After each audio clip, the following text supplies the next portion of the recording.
to your bailiwick. I'm going to play something that happened tonight on Fox News. We'll get your reaction on the other side. The Taliban, good fighters, I will tell you, they're good fighters. We have to give them credit for that. They've been fighting for 1,000 years. That's what they do, is they fight. The Taliban has circled the airport, and who knows if they're going to treat us right. You know, all of a sudden they'll say, well, frankly, if they were smart, they'd really, and they are smart, they should let the Americans out. So, Ben, there's your primer on foreign relations for tonight, including compliments for the Taliban. What's your reaction to that? Well, I mean, look, it's obviously kind of farcical. Taliban has not been around for 1,000 years either.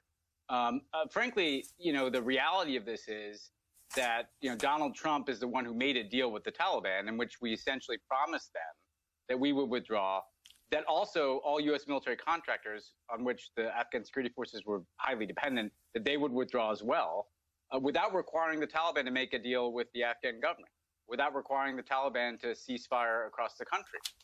And frankly, when we see the Afghan security forces not fighting, or we see what appears to be regional political figures in Afghanistan cutting deals themselves with the Taliban, they were kind of following in Trump's deal. They were basically getting assurances that the Taliban wouldn't attack them if they didn't fight back.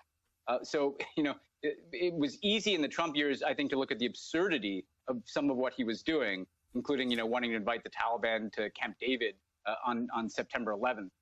But in reality, that deal on paper is part of what set in motion the events that led us to where we are today. And the fact that he's praising the Taliban and talking about them being around 1,000 years kind of reinforces that he had absolutely no idea what he was doing, other than trying to grandstand around some agreement with the Taliban that, you know, frankly, helped precipitate the collapse of the Afghan government that we all just witnessed.